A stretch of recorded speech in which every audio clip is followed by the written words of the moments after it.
Hello' everyone.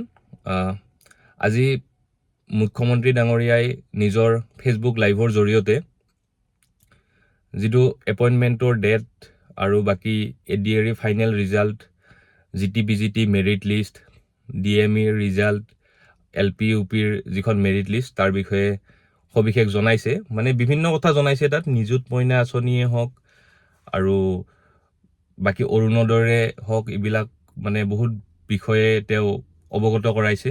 তাৰ ভিতৰত আমাৰ মেইন পইণ্ট কেইটা আছিলে ADAR ফাইনেল ৰিজাল্ট, GT-PGTৰ মেৰিট লিষ্ট, LP UPৰ মেৰিট লিষ্ট আৰু DME বা DHSৰ ফাইনেল ৰিজাল্টটো। তো বেছি দীঘলীয়া নকৰোঁ ভিডিঅ'টো,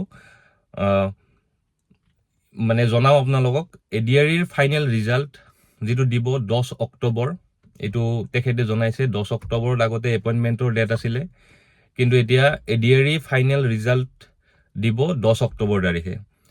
তাৰপিছত DME DHSৰ ফাইনেল ৰিজাল্ট দিব 12 অক্টোবৰ তাৰিখে আৰু GT-PGTৰ ফাইনেল মেৰিট লিষ্ট ওলাব 15 অক্টোবৰ তাৰিখে আৰু LP UP ডেটৰ ফাইনেল মেৰিট লিষ্ট ওলাব 20 অক্টোবৰ তাৰিখে আৰু এপইণ্টমেণ্ট দিব, মানে ফিক্স কৰি কোৱা নাই, 25-26 অক্টোবৰ বুলি তেখেতে জনাইছে।